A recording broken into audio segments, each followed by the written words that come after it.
누구의 인생에서나 희망으로 가득 차서 가슴이 부풀고 설레는 그러한 시기가 있습니다. 결혼식의 종소리를 들으면서 나서는 신랑, 신부나 혹은 좋은 학교에 입학을 하거나 좋은 직장에 취직을 해서 어깨가 으쓱해지는 사람들, 혹은 유망한 기업을 창업해서 테이프를 끊는 순간과 같은 일들이 사람들 가운데 있습니다. 아마도 오늘 성경에 나오는 삼촌 아브람으로부터 좋은 땅을 양보받은 롯이 소돔과 고모라로 향하면서 꿈에 굉장히 부풀었을 것입니다. 벤처 기업을 창업해서 첫 테이프를 끊는 사장처럼 아마도 그랬을 것입니다. 왜냐하면 아브람과 함께 있을 때 그 보잘것없는 땅에서도 그는 거부가 되었었습니다. 그런데 이제 소돔과 고모라라고 하는 굉장히 좋은 땅에 가게 되었으니 이제 성공은 시간 문제다라고 생각을 했을 것입니다. 늘어나는 양떼와 소떼들, 점점 더 업그레이드 되는 생활 환경, 그리고 부자가 되면 사람들이 나에게 와서 굽실거릴 것까지 생각을 하니까 좋아서 잠이 잘 오지 않는 그러한 날들을 롯이 아마도 보냈을 것입니다. 그렇게 잠이 오지 않을 정도로 좋던 롯이 오늘 있는 자리는 어디인가를 한번 보십시오. 11절과 12절 말씀 보십시오. 내 왕이 소돔과 고모라의 모든 재물과 양식을 빼앗아가고 소돔에 거주하는 아브라함의 조카 롯도 사로잡고 그 재물까지 노략하여 갔더라. 지금 롯이 있게 된 자리는 CEO, 사장의 자리가 아니라 노예의 자리였습니다. 굉장히 좋은 조건을 가지고서 출발을 했는데 떨어진 자리는 노예의 자리였습니다. 왜 그랬을까요?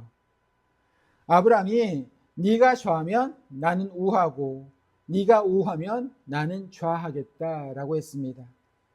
사실 아브라함이라고 하는 믿음의 조상과 거의 비슷한 삶의 조건과 선택을 갖춘 것처럼 보이는 한 사람이 왜 이렇게 인생의 밑바닥까지 비참한 상태 가운데 떨어지게 되었을까? 왜 어떤 사람은 성공하고 비슷한 조건에서 또 어떤 사람은 실패하고 마는 것인가? 성경이 여기에 대해서 중요한 답을 우리에게 주고 있습니다. 이 답을 알기 전에 우리가 물어야 할 질문이 있습니다. 그것은 바로 내가 어디에 있는가 하는 것입니다. 헨리 나우엔이라고 하는 위대한 영성가가 이러한 말을 했습니다. 인간은 자기가 서 있는 곳을 규명한 후에야 비로소 장차 나아갈 길을 선택할 수 있다라는 말입니다. 꿈만 가진다고 해서 되는 게 아니고 지금 내가 어디에 왜 이곳에 있는지를 알아야 나의 지금의 상태를 정확하게 알 수 있는 지혜가 있어야 미래를 꿈꾸기 시작할 수 있다는 것입니다. 그게 아닌 미래는 전부 다 희망사항일 뿐 비전이나 꿈과는 거리가 먼 것입니다. 하나님께서 아브라함에게 복을 주실 때 너는 눈을 들어 너 있는 곳에서 동서남북을 바라보라 라고 말씀하셨습니다. 하나님께서 우리에게 비전을 주실 때 자기가 서 있는 지금의 자리를 분명히 하고 그러고 난 다음에 미래의 길을 열어주시지 지금 자기가 어디에 있는지 또 어떤 상태에 있는지 모르는 사람에게는 밝은 미래가 있을 수 없습니다. 유럽에서 굉장히 열심히 일을 하는 목사님이 있었습니다. 하루에 14시간씩 일을 했는데 너무 피곤해서 탈진하게 되었습니다. 그래서 정서적으로 너무나도 피곤한 상태에 시달려서 한 상담가를 찾아가게 되었습니다. 그 상담가가 지금은 유명해진 칼 융이라고 하는 사람이었습니다. 이 칼 융이 뭐라고 대답을 했는가 하면 그러면 목사님 하루에 8시간만 일을 하시고 저녁 시간에는 서재에 가셔서 혼자 시간을 보내보십시오. 이 말 그대로 모든 약속들 다 취소하고 정시에 딱 퇴근을 해서 서재에 들어가서 쇼팽을 연주하고 헤스의 소설을 읽었습니다. 그 다음 날에는 토마스 만의 소설을 읽고 모차르트를 듣고 연주하기도 했습니다. 그리고 사흘째 되던 날에 융을 다시 찾아가서 시키는 대로 다 해봤는데 별로 나아진 것이 없다고 불평을 했습니다. 그러자 이 융이 이렇게 대답을 했습니다. 목사님께서 제 말을 잘못 알아들으셨나 봅니다.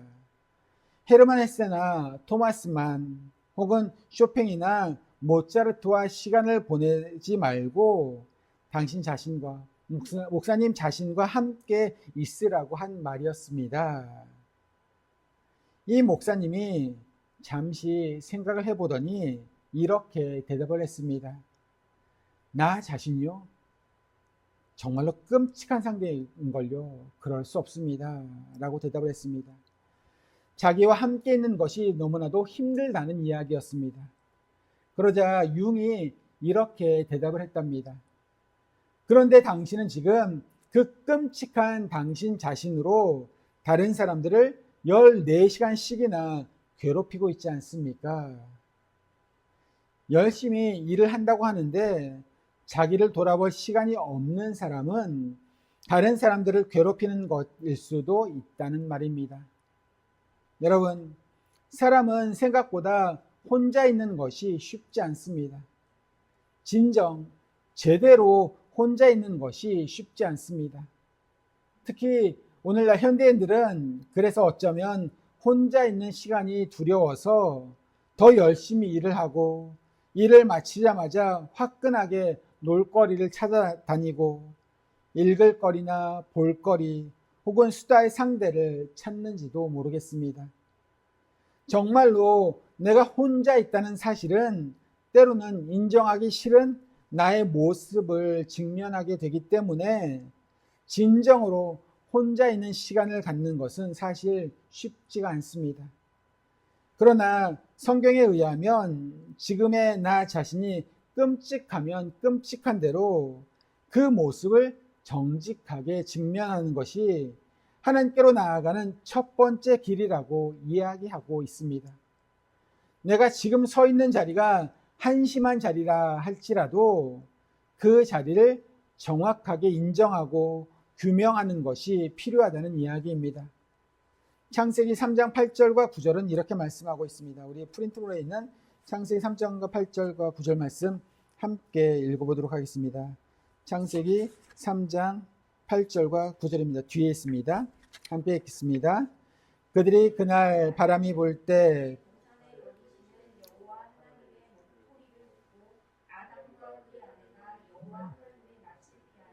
동산 나무 사이에 숨은지라 여호와 하나님이 아담을 부르시며 그에게 이르시되 네가 어디 있느냐?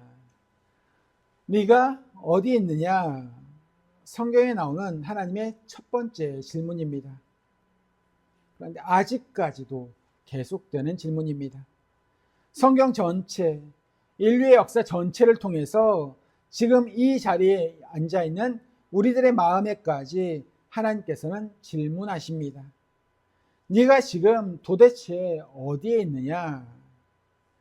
우리의 삶에 그리고 성경 전체에 이 말씀에 대한 대답들이 나름대로 나오고 있습니다. 가장 유명한 대답 가운데 하나가 누가복음에 기록되어 있습니다. 누가복음 15장 17절 18절 말씀입니다. 이에 스스로 돌이켜 이르되 내 아버지에게는 양식이 풍족한 품꾼이 얼마나 많은가. 나는 여기서 줄여 죽는구나. 내가 일어나 아버지께 가서 이르기를. 이렇게 돌이키는 사람이 있었습니다. 네가 어디에 있느냐라고 하는 하나님의 질문에 제대로 대답을 할 때 그 대답에 의해서 이 사람의 인생의 방향이 바뀌기 시작합니다. 요한계시록 2장에는 이런 말씀이 기록되어 있습니다. 우리 요한계시록 2장 4절과 5절 말씀 함께 보시겠습니다. 함께 보십니다. 그러나 너를 책망할 것이 있나니 그러므로 어디서 떨어졌는지를 생각하고 회개하여 처음 행위를 가져라. 어디서 떨어졌는가를 생각해라. 네가 지금 잊지 말아야 할 곳에 있다면 롯이 CEO의 자리나 믿음의 자리가 아니라 노예의 자리 가운데 떨어졌다면, 나도 생각하기 싫은 그러한 자리 가운데 내가 있다면 어디서 떨어졌는가를 생각하라는 말씀입니다. 여러분, 믿음은 결코 그냥 낙관적인 기대나 나의 희망사항을 적당히 섞어 놓은 것이 아닙니다. 그저 잘 되겠지 하면서 그냥 넘어가는 것이 믿음이 아니라는 말씀입니다. 하나님은 무슨 일이 일어나도 그저 웃으시면서 다 잘 될 거야 하고 가볍게 충고해주고 격려해주시는 그런 마음씨 좋으신 옆집 아저씨가 아닙니다. 하나님은 때로 호되게 우리에게 질문하십니다. 준엄하게 물으십니다. 네가 지금 어디에 있느냐? 잊지 말아야 할 곳에 있다면 어디서부터 떨어졌는지를 생각해봐라 라고 우리에게 말씀하십니다. 롯이 자기도 지금 내가 지금 여기에 왜 어디에 와 있는가 생각을 해보았을 것입니다. 생각 없이 산다고 하지만 그렇다고 해서 생각이 없는 것은 아니지 않겠습니까? 모든 사람은 다 생각을 합니다. 그러나 생각 없이 산다고 하는 말은 그 생각이라고 하는 것이 정말 자기 존재의 변화를 일으킬 정도로 그 생각이 이르러야 할 자리와 깊이까지 가지를 못했다는 것입니다. 그게 바로 생각 없이 사는 사람입니다. 롯이 어떤 사람인가 스스로 질문을 할 때 내가 지금 왜 여기에 와 있는지, 내가 지금 왜 노예 자리 가운데 와 있는지 이렇게 질문을 할 때 가능한 대답이 두 가지가 있습니다. 하나는 14장의 말씀을 보시면 전쟁 때문이라는 것입니다. 나는 잘 살고 있었는데 전쟁이 일어나서 이렇게 되었다는 것입니다. 이게 아주 틀린 말은 아니지만 너무나도 얕은 생각입니다. 아주 피상적인 대답입니다. 사실 롯이 노예 자리 가운데 와 있는 데에는 조금 더 깊은 원인이 있습니다. 13장에 무슨 이야기가 나옵니까? 아브라함이 롯에게 선택권을 주었습니다. 네가 좋은 대로 해라. 그런데 아브라함과의 관계, 자기의 자리를 먼저 생각을 하지 않고 자기 마음대로 자기 보기에 좋은 쪽으로 사실 삼촌을 무시하고 선택을 했습니다. 그래서 롯은 거기서 전쟁의 포로가 되기 이전에 이미 물질의 노예가 되어 있었습니다. 롯에게는 사실 선택권이 없었습니다. 삼촌에게는 미안하지만 돈에 대한 욕심이 너무나도 컸기 때문에 그 이전에 이미 물질의 노예가 되어 있었던 것입니다. 물질의 노예가 된 사람이 실제로 쇠사슬에 묶인 노예가 되는 것은 이제 시간 문제입니다. 성공이 시간 문제가 아니라 망하는 것이 시간 문제입니다. 다시 롯의 마음속으로 들어가 보십시오. 롯이 자기의 생을 돌이켜 볼 때 이 생각까지 이르렀을까요? 아니면 이르지 못했을까요? 내가 삼촌에게 그렇게 대해서 물질의 노예가 되었기 때문에 내가 이렇게 되었다는 생각을 롯이 했을까요? 하지 못했을까요? 굉장히 우리에게 중요한 질문입니다. 제가 보기에는 아닌 것 같습니다. 왜냐하면 사람이 그러한 질문을 하려면 철이 들어야 하는데 14장에 보시면 아브라함이 롯을 구해주고 그 다음에 전쟁에서 도움을 받은 사람들이 아브라함에게 감사하는 장면이 나옵니다. 아주 크고 아주 화려하고 성대하게 감사를 표합니다. 그런데 여러분 한번 생각을 해보십시오. 본래 아브라함이 군사를 이끌고 가서 싸운 1차적인 동기는 이 사람들을 위해서가 아니었습니다. 여러분 누구를 위해서 아브라함이 싸웠습니까? 자기의 조카 롯을 위해서 목숨을 걸고 싸운 것입니다. 그런데 성경에 보시면 롯이 감사했다는 말은 한마디도 찾을 수 없습니다. 물론 미안하니까 삼촌 앞에서 머리를 극적이면서 웃었는지는 모르겠지만 정말 제대로 의미 있는 감사를 한 것 같지는 않습니다. 어떻게 우리가 그것을 알 수 있는가 하면 이 뒤에 보면 롯이 그저 슬그머니 또다시 소돔과 고모라에 가서 다시 거기에서 살아갑니다. 성경에 나오지는 않지만 뒤에 보면 소돔과 고모라에 그대로 있었습니다. 잘못 선택해서 잘못 갔는데 그만큼 고생을 했으면 이제 정신 차리고 무슨 변화가 있어야 할 텐데 이제 그냥 그렇겠지 하면서 살았던 것입니다. 무슨 말인가 하면 내가 이렇게 망한 것은 전쟁 때문이라는 것입니다. 나의 선택이 잘못된 것이 아니라는 겁니다. 그냥 그렇게 생각해버리고 그냥 넘어가 버린 것입니다. 그냥 그렇게 삶의 변화 없이 소돔과 고모라로 다시금 찾아갑니다. 얼마 지나지 않아서 집안 전체가 소돔과 고모라가 멸망할 때 정말 훨씬 더 비참하게 망하고 맙니다. 하나님께서 우리를 어려운 상황 가운데로 밀어 넣으셨을 때 노예와 같은 그러한 자리로 밀어 넣으실 때에는 반드시 하나님께서 우리에게 물으시는 질문이 있습니다. 네가 지금 어디에 있느냐? 왜 그런 상황에 와 있는 것이냐?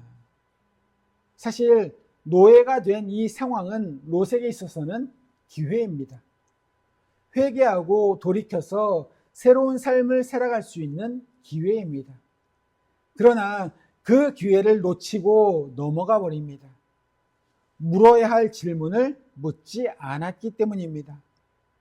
자기 자신의 부끄러웠던 과거, 삼촌을 제치고 그저 잘 살아보겠다고 갔는데 삼촌에 의해서 구원을 받지 않습니까? 인간적으로 보면 얼마나 창피하겠습니까? 그 창피한 자기의 모습을 직면하기 싫었기 때문에 그냥 그러려니 하고 넘어가 버린 것입니다. 그런데 사실 우리가 성경을 가만히 보시고 우리의 삶을 가만히 돌아보면 이 부끄러운 과거와 숨기고 싶은 나의 과거의 모습, 그게 없는 사람은 이 세상에 아무도 없습니다.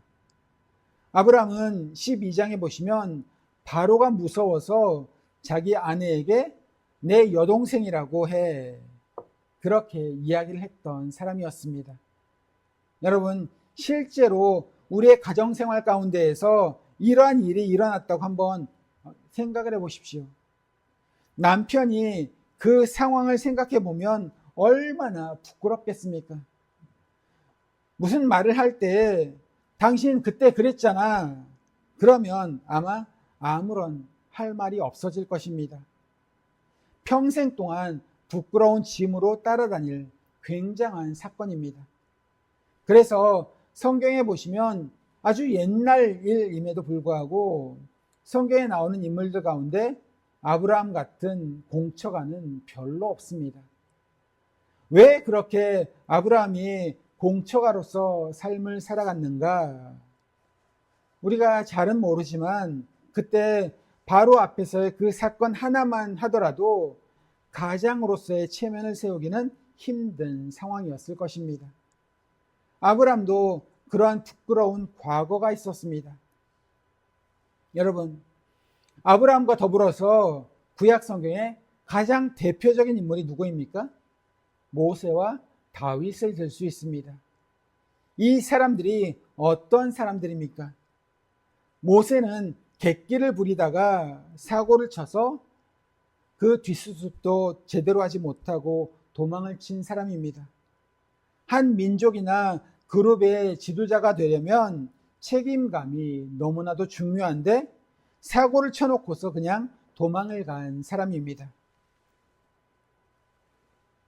하나님께서 이집트로 내려가서 일을 하라고 했을 때 여러분이 모세 같으면 어떤 상황이 가장 먼저 떠오를 것 같으십니까? 그래서 사실 모세가 가장 먼저 직면해야 했던 것은 바로의 권력이나 칼과 창과 마병과 군대가 아니라 자기를 무시할 수밖에 없는, 자기의 부끄러운 과거를 다 알고 있는 사람들이었습니다. 그래서 모세는 바로의 군대를 직면하기 이전에 자기 자신의 부끄러웠던 과거, 생각하면 생각할수록 끔찍한 자기의 못난 과거와 직면을 해야 했던 것입니다. 그러면 다윗은 어떻습니까? 강간범이고 살인범입니다. 성경에 보면 다윗의 아들들이 크게 사고를 많이 치고 범죄를 저지르는데 전부 다 살인이고 강간입니다. 그러니까 이게 정말로 너무 골치 아픈데 더 뼈 아픈 것은 너는 누굴 닮아서 그러니 이런 말을 할 수가 없는 것입니다. 가만히 있어도 다윗의 귀에는 지 애비 닮아서 그렇지 라는 말로 들려지는 것입니다. 이러한 부끄러움과 창피함을 평생 동안 안고 살았던 사람이 다윗입니다. 이들이 구약의 두 중심 인물입니다. 로마에 가보면 바티칸 성당에 두 사람의 동상이 크게 서 있습니다. 한쪽은 바울이고 한쪽은 베드로입니다. 베드로는 우리가 다 잘 알듯이 예수님을 3번씩이나 부인했던 사람입니다. 기독교의 복음을 전할 때 예수님의 그 고난의 역사, 순환사가 핵심이기 때문에 예수님의 십자가를 전하려고 하면 베드로의 실패를 말하지 않을 수가 없습니다. 전도를 할 때마다 베드로가 나쁜 놈이 되는 것입니다. 평생을 베드로는 그렇게 살았습니다. 그럼 바울은 또 어떤 사람입니까? 바울은 예수님을 핍박한 사람이었고 스데반 살인의 책임자이기도 했습니다. 예수 믿는 사람을 죽이겠다고 자원해서 열심히 돌아다녔던 바로 그런 사람이었습니다. 생각을 하면 할수록 부끄러운 그 과거, 잊어버리고 싶은 창피한 자기의 모습. 그런데 중요한 것은 잊어버리고 앞으로 이제 잘하면 되지. 바울이 그렇게 살지 않았다는 것입니다. 고린도전서 15장 9절과 10절에 이렇게 말씀하고 있습니다. 우리 고린도전서 15장 9절과 10절 말씀 함께 보십니다. 나는 사도 중에 가장 작은 자라 사도라 칭함받기를 감당하지 못할 자니라. 하나님의 은혜로 된 것이니 내게 주신 그의 은혜가 헛되지 아니하여 내가 모든 사도보다 더 많이 수고하였으나 함께 하신 하나님의 은혜로라. 아멘. 그냥 대충 덮어버리고 창피한 자기의 모습을 넘어간 것이 아니라 계속해서 그걸 안고 살았습니다. 그러나 내가 나 된 것은 하나님의 은혜로 된 것이니 바울은 정말 자기 자신의 인생의 의미를 부끄러운 모습까지 다 포함해서 깊이 있게 묵상하는 그러한 사람이었습니다. 그리고 이제는 부끄러운 그 과거를 담담하게 이야기할 수 있는 치유된 사람이 되었습니다. 내게 주신 하나님의 은혜가 헛되지 아니하여. 여러분, 하나님께서 은혜를 베풀어 주셔도 그걸 헛되이 받는 사람이 있습니다. 롯을 감옥에 가두신 것은 하나님의 은혜였습니다. 내가 여기에 왜 있지? 질문하지 않았기 때문에 그 은혜를 헛되이 받고 유황불의 심판으로 달려갔던 것입니다. 바울이 말합니다. 나는 많은 일을 했지만 모든 사도들보다 더 수고했지만 그 모든 것이 내가 한 것이 아니요 하나님께서 하신 것입니다. 내가 무언가를 열심히 했다면 그 열심조차도 하나님의 은혜가 아니면 불가능했습니다. 하나님이 아니면 나는 아무것도 할 수 없었습니다. 라는 고백을 하고 있는 것입니다. 아브라함의 믿음이 자라나는 과정도 또한 똑같습니다. 자신의 지혜와 전략으로, 자신의 꾀로 이집트의 바로 앞에서 살아남아 보려고 했지만 얼마 못 가서 그 전략이 산산이 깨어지고 말았습니다. 이 거친 세상의 도전 앞에서 자기 자신이 너무나도 무능함을 깨달았을 그 순간에 하나님을 알게 되었습니다. 예수님께서 말씀하십니다. 나를 떠나서는 너희가 아무것도 할 수 없음이라. 여러분, 이것을 꼭 우리가 깨달아야 합니다. 이 사실을 우리의 몸으로 체험할 수 있어야 합니다. 아브라함도 고생했고 롯도 고생했습니다. 아브라함의 고생은 은총의, 은혜의 통로가 되었고 롯의 고생은 그저 헛고생으로 끝나고 말았습니다. 여러분, 이 세상에 고생 없이 살아가는 사람은 아무도 없습니다. 이 세상에 눈물 없이 사는 사람은 아무도 없습니다. 부끄러운 실수, 정말로 감추고 싶은 나의 자아의 모습이 없는 사람은 아무도 없습니다. 문제는 자신의 참 모습을 정면으로 직면할 용기가 우리에게 있는가 하는 것입니다. 잘 되겠지 하고 적당히 덮고 넘어가는 것이 믿음이 아닙니다. 롯은 그 창피를 당하고서도 전쟁만 일어나지 않았더라면 잘할 수 있었을 텐데 하면서 떠났을 것입니다. 아브라함도 대단한 창피를 당했지만 하나님 없이 내가 할 수 있는 것은 아무것도 없구나 라고 고백을 했기 때문에 오늘의 아브라함이 될 수 있었던 것입니다. 나를 떠나서는 너희가 아무것도 할 수 없음이라. 예수님의 말씀입니다. 이 고백 위에 하나님께서 부어주시는 놀라운 은혜가 있습니다. 빌립보서 4장 13절 말씀입니다. 우리 함께 보시겠습니다. 내게 능력 주신 자 안에서 내가 모든 것을 할 수 있느니라. 아멘. 다시 한번 보시겠습니다. 내게 능력 주시는 자 안에서. 아멘. 여러분은 말을 타고서 적진을 향해 진격하는 아브라함을 한번 상상을 해보셨습니까? 저는 상상이 잘 되지 않습니다. 이때 아브라함의 나이가 84세쯤 되었을 것입니다. 84세나 된 어르신이, 물론 나이 드신 분들도 장군이 되기도 하고 전투를 하기도 하지만 대부분 연세 드신 분들이 전투를 하는 것은 어려서부터 전쟁터 가운데에서 잔뼈가 굵어서 연륜으로 하는 것입니다. 나이는 84세이고 전투 경험은 전혀 없는 사람이 대장의 역할을 하면서 나가는 것은 상상하기가 굉장히 어렵습니다.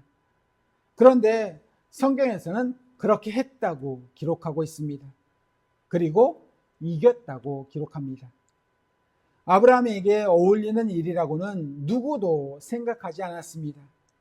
사라도 전쟁을 하러 나간다고 했으면 웬 주책이야 그랬을 것이고, 우리나라 사람들 같으면 웬 팔자에도 없는 군인 노릇이야 그랬을지도 모르겠습니다.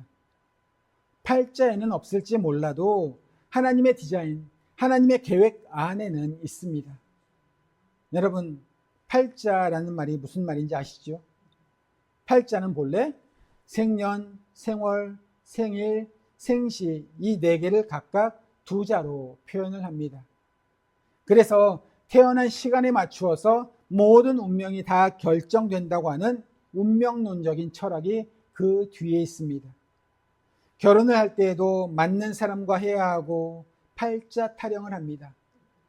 점 보는데 돈을 쓰는 것도 아깝지만 이 운명론적인 세계관이 우리에게 미치는 영향력이 매우 부정적입니다. 우리나라에서 어떤 사람들은 미리 점쟁이에게 가서 사주팔자를 받아놓고 그 시간에 맞추어서 제왕절개 수술을 하기도 한다고 합니다. 너무 재미있지 않습니까? 사람이라는 존재가 이렇게 어리석습니다. 운명이 있다는 것을 어렴풋이 인식하고 그 운명을 바꾸어 보려고 발버둥을 치지만 결국에는 그저 점쟁이 좋은 일만 시키는 것입니다. 그래서 우리 인생에서 무언가 새로운 것을 시도하고자 할 때 결정적인 순간에 운명론, 아이고 내 팔자야, 이러한 이야기들을 합니다. 그게 우리의 발목을 잡고 걸고 넘어집니다.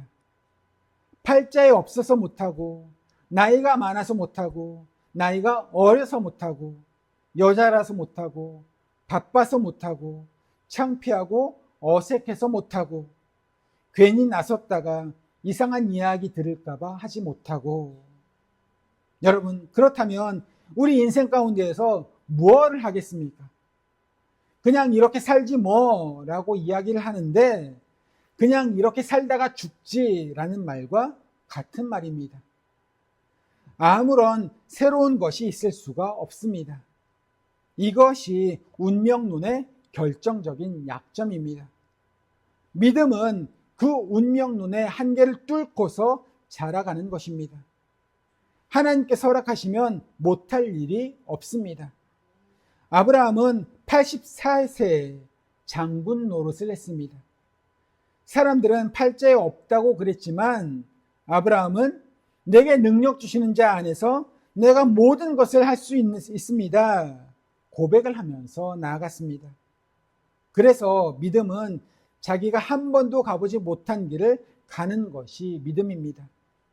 우리가 누렸던 복을 또 다시 누려보겠다고 도전하는 사람은 아마도 없을 것입니다.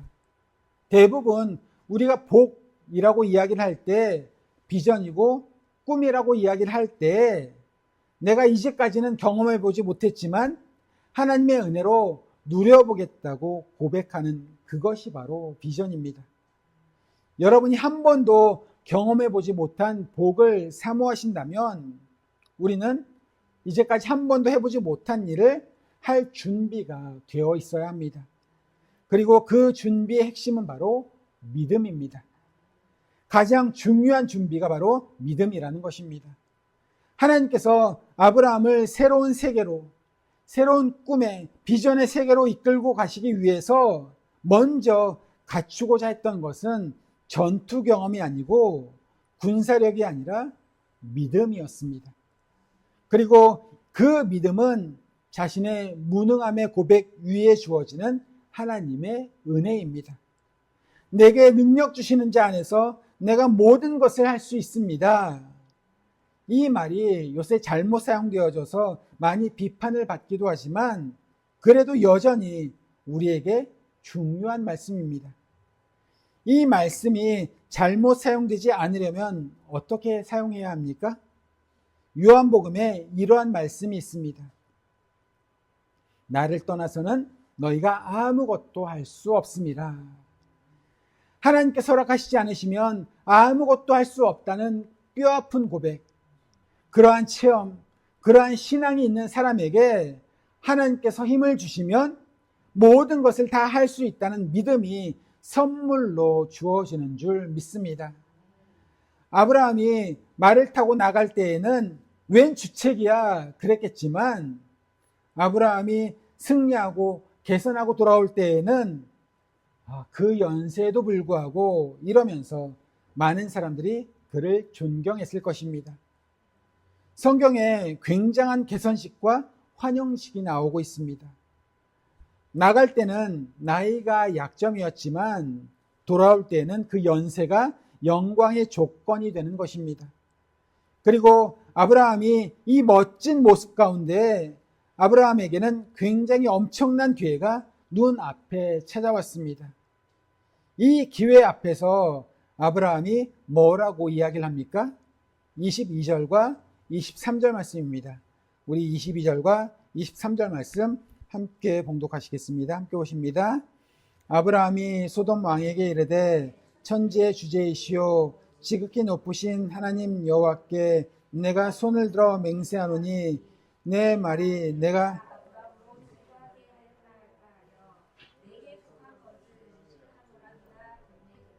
또 내가 가지지 아니하리라. 신발끈 하나라도 당신에게서 받지 않겠다고 합니다. 왜 그럽니까? 여러분, 롯은 물질의 노예가 되어서 망해갔습니다. 그런데 아브라함은 대단한 물질의 유혹을 이겨낼 수 있는 자유롭고 멋진 모습을 보여주고 있습니다. 왜 거절했습니까? 아브라함이 체질적으로 돈을 싫어해서가 아닙니다.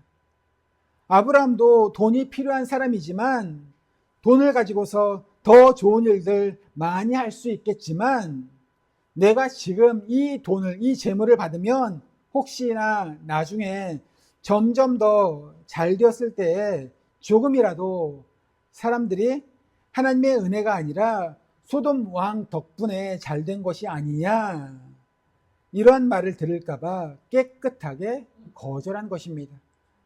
그래서 열심히 노력하고 큰 복을 받아 잘 살고 그 다음에 내가 잘해서 된 것이 아니라 바울이 말한 대로 그러나 내가 나 된 것은 하나님의 은혜로 된 것이라, 이 말 한마디의 고백이, 이 한마디 인생의 고백을 하고 싶어서 그 재물을, 엄청난 재물들을 다 거절한 것입니다.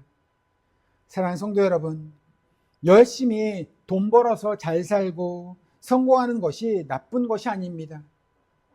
그러나 그 과정 가운데에서 우리의 목적이 바뀐다면, 우리가 교만해진다면, 돈 때문에 내가 무언가를 할 수 있을 것이다 생각을 한다면 우리는 물질의 노예로 전락하고 말게 될 것입니다.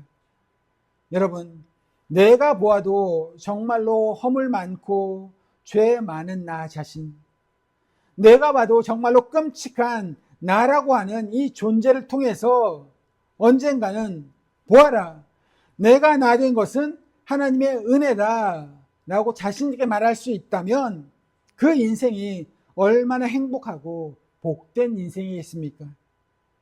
네가 지금 어디 있느냐? 어쩌면 지금 우리의 상태, 나의 상태를 보면 지금 하나님 앞에서 나의 상태가 내가 여기에 있습니다 대답을 하기 힘든 질문인지도 모르겠습니다. 그러나 나의 실수에도 불구하고 나를 용서해 주신 하나님, 나의 무능함에도 불구하고 나를 사용하실 수 있는 그 하나님 앞에 진지하게 대답하시길 바랍니다. 자신의 연약함을 고백하고 믿음으로 순종하는 아브라함 앞에 하나님은 멋진 모습, 만인의 박수와 존경을 받는 자리까지 인도해 주셨습니다. 존귀와 영광으로 관을 씌워 주셨습니다. 그런데 아브라함은 그것을 자기가 갖지 않고 그 존귀와 영광을 송두리째 다 하나님께 올려드리고 있습니다. 열심히 노력하고 많이 수고하고 목숨을 걸고 새로운 일들에 도전하고 그래서 성공하고 존경받는 것, 나쁜 것 아닙니다. 그러한 꿈을 가지시길 바랍니다. 멋진 사람이라는 칭찬을 받을 수 있다면 정말 받으면 너무나도 좋고 기쁩니다. 그러나 지금부터 그러한 모든 존귀와 영광을 내가 아니라 하나님께 돌리고 내가 나 된 것은 하나님의 은혜입니다, 이렇게 고백할 수 있는 믿음의 준비를 하실 수 있길 바랍니다. 하나님께서 우리의 삶에 반드시 함께 하시며 그 자리까지 인도해 주실 줄 믿습니다. 기도하시겠습니다.